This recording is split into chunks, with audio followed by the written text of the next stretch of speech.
परम्परा बिस्तारै बिस्तारै बालेन्जी आउनुभएको छ। अब उहाँको थोरै आश छ हाम्रो अग्रजहरूले त के नै गरेर जुन गरे धेरै पहिलाको पृथ्वीनारायण शाहहरूको उहाँहरूले ठुलो योगदान दिनुभयो। त्यसपछिको योगदान लुटतन्त्र बाहेक केही पनि छैन कि राजतन्त्रमा।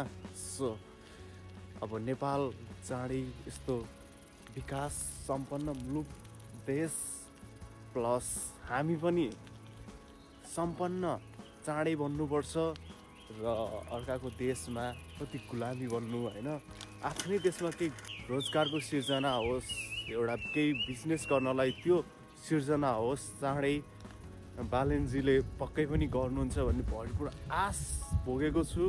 लेट्स सी गाइस, बन्नुपर्छ तर अझ पनि बनेन भने हामीले झकझुकाउनुपर्छ र गर्न लगाउनुपर्छ र हामी स्वयं अगाडि जागृत हुन जरुरी छ गाइज। तर धेरै नमजा लाग्दो रहेछ क्या।